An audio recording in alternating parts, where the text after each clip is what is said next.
Hi! இன்னைக்கு எங்க வீட்ல இந்த மாதிரி 3 டப்பா வந்துட்டு இருந்தது. இது வந்து வெத்தல கொடி வாங்கும்போது அப்படியே குடுத்தது எக்ஸஸா. நான் இருக்கிறது எல்லாமே பார்த்தீங்க அப்படின்னா, கொஞ்சம் எக்ஸ்ட்ரா மண் இருந்தது. அதையுமே வச்சு இன்னைக்கு ஏதாவது ஒரு சின்னதா வந்து பதியம் போட்டுறலாம் அப்படின்னு சொல்லி தான் வந்துட்டு 3 பொருள் எடுத்திருந்தேன். இது மாரி ஈரமா இருக்க மண்ல விளையாடுறதுக்கு எனக்கு ரொம்பவே பிடிக்கும்.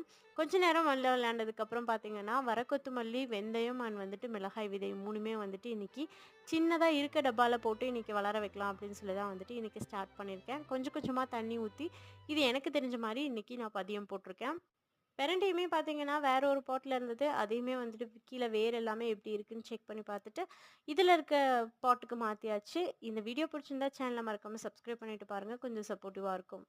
எனக்கு ஒரு பிரதர் வந்துட்டு சொல்லியிருந்தாங்க கமெண்ட்ல, ரொம்ப அழகா வந்துட்டு செடி எப்படி மெயின்டெயின் பண்ணலாம் அப்படின்னு சொல்லிட்டு. Thank you brother. கண்டிப்பா உங்களோட மெத்தட் நான் ஃபாலோ பண்ணி பார்க்குறேன். அண்ட் பிரம்ம முகூர்த்த பூஜை என்னால மார்னிங் செய்ய முடியல. 2, 3 டேஸா கோல்டா இருந்தனால, நாளைக்கு கண்டிப்பா பிரம்ம முகூர்த்த பூஜை செய்வேன்.